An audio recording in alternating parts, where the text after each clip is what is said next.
Hello बच्चों, कैसे हो? कॉमन क्लासेस में आपका स्वागत है। हमारा चल रहा था चैप्टर क्लास 9th में फिजिक्स का force and laws of motion. हमने उसमें पढ़ा था definition of force, effect of forces, types of force जैसे unbalance force, balance force, movement, Newton's first law of motion, inertia और मोमेंटम। अब इतना हमने पढ़ लिया था 3-4 क्लासों में। आज हम इसके कुछ प्रॉब्लम सॉल्व करेंगे जिससे कि जो हमने पढ़ा है उसका कॉन्सेप्ट हमारा क्लियर हो जाए। आज करेंगे हम कुछ न्यूमेरिकल्स करेंगे, कुछ ऑब्जेक्टिव टाइप करेंगे और कुछ short answer type questions solve करेंगे। तो चलते हैं problems of force and laws of motion. Force and laws of motion, ये करेंगे इसकी प्रॉब्लम सॉल्व जिससे कि जो अभी तक पढ़ा है वो आपकी अच्छी तरह समझ में आ जाए। तो चलो स्टार्ट करते हैं problems of forces and laws of motion. तो बच्चों ये कुछ प्रॉब्लम्स शॉर्ट आंसर टाइप है, वेरी शॉर्ट आंसर है, एक एक करके इनको देखते हैं। फर्स्ट है what name is given to the product of mass and velocity of the body. Velocity और मास के प्रोडक्ट को क्या कहते हैं?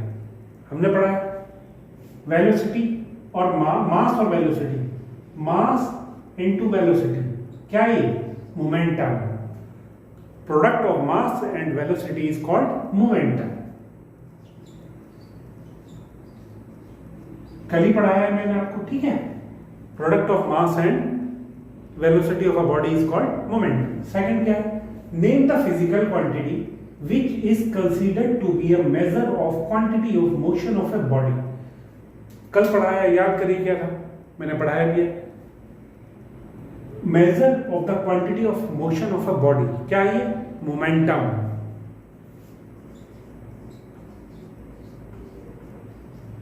ठीक है, याद करो, कल पढ़ाया था। What is the SI unit of momentum? Momentum की SI यूनिट क्या है, ये भी कल पढ़ाया था। मोमेंटम क्या होता है? P is equal to mv। m क्या है? मास। मास को किस में लिखते हैं? किलोग्राम। v क्या है? वेलोसिटी। वेलोसिटी क्या है, किस में लिखते हैं इसमें? मीटर पर सेकेंड।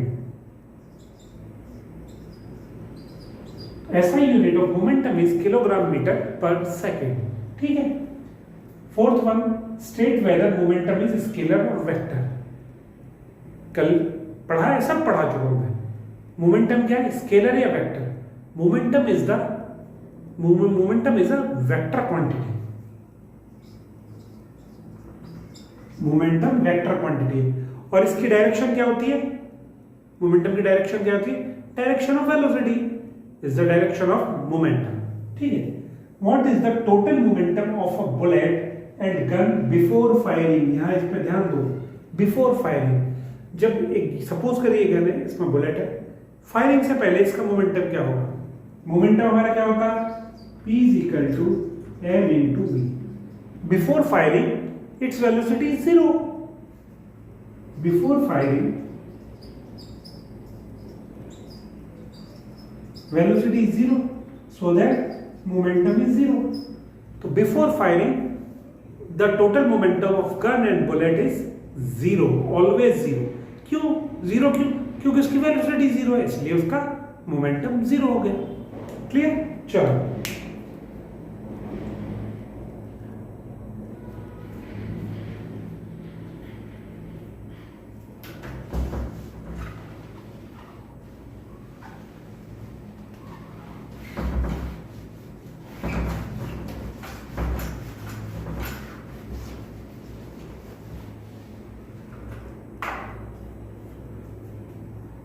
चलिए चलते हैं क्वेश्चन नंबर 6 पे।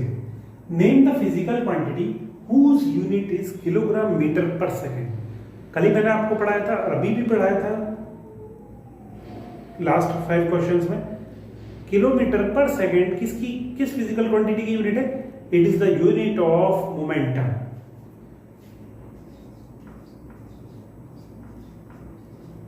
देखिए किलोग्राम क्या है? मास। मीटर पर सेकेंड वेलोसिटी mv। mv क्या होता है? मोमेंटम। ठीक है, किलोग्राम मीटर पर second is the unit of momentum. चलिए, what will be the momentum of a body of mass m which is moving with velocity v। तो हमारा मोमेंटम क्या होता है? मोमेंटम क्या होगा? Is equal to mass into velocity. Mass कितना है m इंटू वेलोसिटी कितनी है v। What will be the momentum of a body of mass m which is moving with velocity v। its momentum is mv। ठीक है, इसको ये ऐसे लिख दो यार, mv। ठीक है, what is the usual name of the forces which can not produce motion in a body. वो कौन सी फोर्सेस होती हैं जो बॉडी में मोशन तो प्रोड्यूस नहीं कर सकती but only change its shape, पर इसकी शेप को चेंज कर सकती है। फर्स्ट सेकंड लेक्चर में मैंने पढ़ाया था कौन सी फोर्सेस होती हैं वो, बैलेंस्ड फोर्सेस। बैलेंस फोर्सेस किसी भी बॉडी जो यूनिफॉर्म मोशन में है उसको स्टॉप नहीं कर सकती या उसकी डायरेक्शन चेंज नहीं कर सकती, और किसी बॉडी को जो रेस्ट में है उसमें मोशन प्रोड्यूस नहीं कर सकती, बट ये उसकी शेप और साइज को चेंज कर सकती है। तो इसका आंसर क्या है? Balanced forces.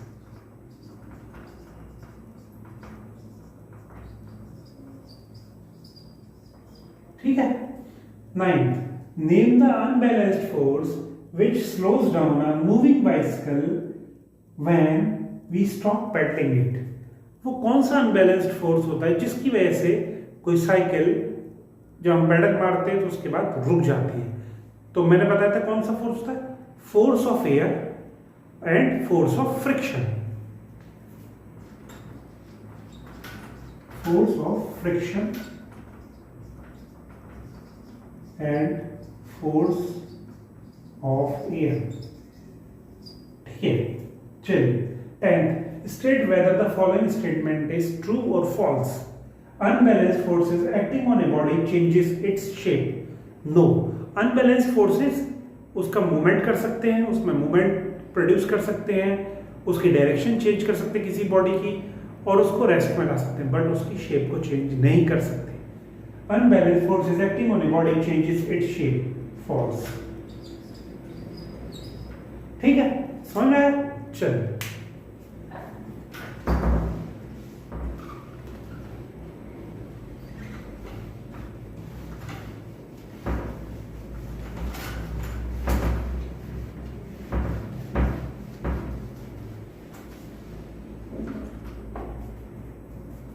चलते हैं क्वेश्चन नंबर 11 पर।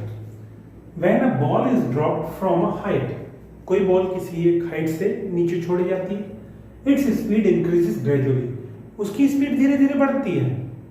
Name the force which causes it's this change in speed. उस फोर्स का नाम बताना है जिसकी वजह से इसकी स्पीड धीरे धीरे बढ़ती है जब हम इसको हाइट से छोड़ते हैं। तो अब मैंने आपको बताया था अगर किसी बॉल को हम किसी हाइट से ड्रॉप करेंगे तो वो नीचे किस फोर्स की वजह से जाएगी, ग्रेविटेशनल फोर्स या force of gravity.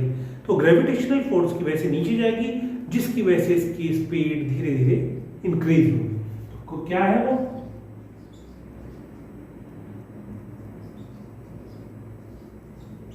Gravitational force.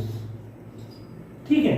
Name the property, 12th है, name the property of bodies to resist a change in their state of rest और ऑफ मोशन। बॉडीज की वो प्रॉपर्टी जिसकी वजह से वो रेजिस्ट करते हैं रेस्ट में रहना, रेस्ट में चेंज को और मोशन में चेंज को। मतलब अगर वो रेस्ट में तो रेस्ट में ही रहना चाहेंगे और अगर मोशन में तो मोशन में ही रहना चाहते हैं। ऐसी कौन सी प्रॉपर्टी है, name the property of bodies to resist a change in their state of motion और state of rest. This is called inertia. The property is inertia. ठीक है, कल भी बताया था मैंने inertia. Okay.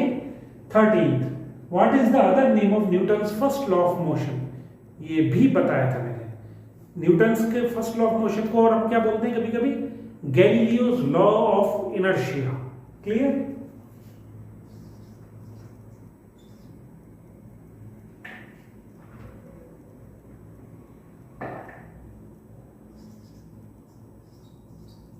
Galileo's law of inertia. ठीक है। 14th क्या है, name the scientist who gave laws of motion. Very simple, Newton gave the laws of motion, Newton's first law of motion, second law of motion and third law of motion, Newton। अब आइए interesting question है 15th। The mass of object is 6 kg। एक object जिसका मास 6 kg है और दूसरा एक object है जिसका मास है 34 kg। ठीक है। Which of the two objects have more inertia. इनमें से किस ऑब्जेक्ट का इनर्शिया ज्यादा होगा। इनर्शिया किस पर डिपेंड करता है, इनर्शिया डिपेंड करता है बॉडी के मास पर। Mass is the measure of inertia. जिस बॉडी का मास ज्यादा होगा उसका इनर्शिया ज्यादा होगा, और जिस बॉडी का मास कम होगा उसका इनर्शिया भी कम ही होगा। ठीक है। The mass of object A is 6 whereas that of another object B is 34 kg. Which of the two objects have more inertia? एक मैं इसका एग्जांपल देता हूं, कल शायद लेक्चर में देना रह गया था मेरा। एग्जांपल इसका इनर्शिया का जो मास के ऊपर डिपेंड करता है। आप एक फुटबॉल लीजिए और एक स्टोन लीजिए, उतना ही बड़ा लगभग। अब आप किक मारेंगे, धीरे से किक मारेंगे तो कौन सी स्टोन मूव कर जाएगा या बॉल मूव कर जाएगा? स्टोन मूव करेगा, नहीं बॉल मूव करेगी। जब हम किक मारेंगे बॉल में तो बॉल मूव कर जाएगी बट स्टोन वहीं रहेगा। क्यों रहेगा? क्योंकि उसका वेट ज्यादा है। उसका वेट ज्यादा है तो उसका इनर्शिया भी ज्यादा है, इसलिए वो मूव नहीं करेगा। और बॉल का वेट कम है तो उसका इनर्शिया भी कम है, इसलिए वो बॉल मूव कर जाएगी। तो इसका आंसर क्या हुआ? Which object has more mass? Object B has more mass, that is 34 kg। Hence object B has more inertia. B clear? ठीक है। जो चीज ज्यादा हैवी होगी उसका इनर्शिया भी उतना ज्यादा होगा, जो हल्की होगी उसका इनर्शिया भी कम होगा। ठीक है। चलिए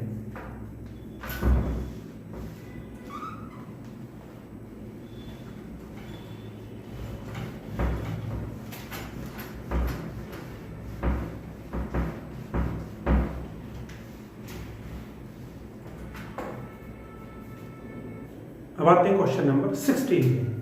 state whether force is a scalar और ए वेक्टर क्वांटिटी। फोर्स स्केलर है या vector quantity? Force is a vector quantity. Vector quantity कौन सी होती है? जिसको रिप्रेजेंट करने के लिए हमें मैग्नीट्यूड के साथ साथ डायरेक्शन की भी जरूरत पड़ती है, तो उसको वेक्टर क्वांटिटी कहते हैं। तो फोर्स क्या है? Vector quantity. ये मैं बता चुका हूं। ठीक है। With which physical quantity the speed of running bull we multiplied so as to get its momentum। momentum क्या होता है? momentum is the product of mass and velocity of the body। ठीक है। हमें इसका momentum निकालना है। स्पीड को किस चीज से मल्टीप्लाई करेंगे? हम बुल की जो स्पीड है उसको हम मल्टीप्लाई करेंगे मास ऑफ बुल से, so that we get the momentum। लिखेंगे मास ऑफ बुल। ठीक है।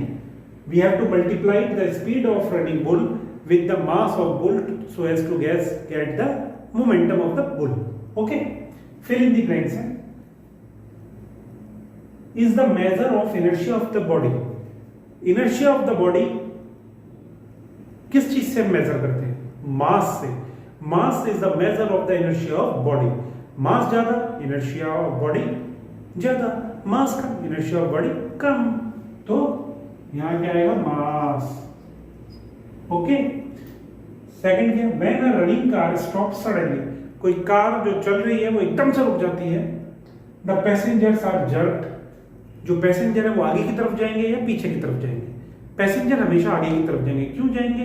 क्योंकि जब कार मूवमेंट में होती है तो हमारी बॉडी भी उसी के साथ मूवमेंट में होती है, बट जैसे ही कार रुक जाती है तो हमारी बॉडी तो मूवमेंट में, वो मूवमेंट में रहती है और वो आगे निकलना चाहती है, आगे को गिर जाते हैं और कार वहीं पर रुकी रहती है। तो the passenger are jerked forward.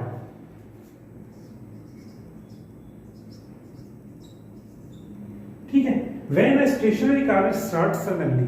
कोई कार जो रुकी हुई है एकदम स्टार्ट होती है तो जो पैसेंजर्स वो किधर की तरफ जाएंगे? जब वो स्टार्ट हुई तो दोनों रेस्ट में थे, बट जैसे ही कार स्टार्ट होकर आगे चली, कार तो आ गई मूवमेंट में, आपकी बॉडी रही रेस्ट में तो आपकी बॉडी पीछे की तरफ जाएगी, बैकवर्ड। ओके, फोर्थ है, if there were no unbalanced force of this and no this resistance the moving bicycle would go on moving forever. अगर ये दो चीज नहीं होंगी, अनबैलेंस फोर्स, ये दो अनबैलेंस फोर्स नहीं होंगे, तो जो मूविंग बाइसिकल है वो हमेशा चलती रहेगी। कौन कौन से? Force of inner force of friction and resistance of air. Force of friction and no air resistance. ठीक है, एयर रेजिस्टेंस और फोर्स ऑफ फ्रिक्शन की वजह से, इन दोनों की वजह से कोई भी मूविंग बाइसिकल जो हम पेडल मारना बंद कर देते हैं उसी की वजह से वो रुक जाती है और ये अनबैलेंस्ड फोर्स होती है। ठीक है, चलो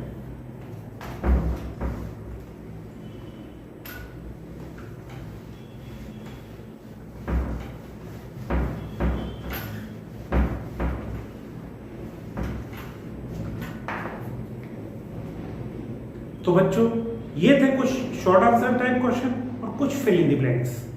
आप इनको अच्छी तरह करिए, जितने भी मैंने कराए हैं सब पढ़ा चुका हूं। आप अच्छी तरह लेक्चर सुनिए, सारे क्वेश्चंस के आंसर आप खुद दे देंगे। अब जल्दी नेक्स्ट क्लास में मिलेंगे कुछ मल्टीपल चॉइस क्वेश्चन लेके और कुछ न्यूमेरिकल्स लेके। तब तक सी यू, टाटा, गुड बाय।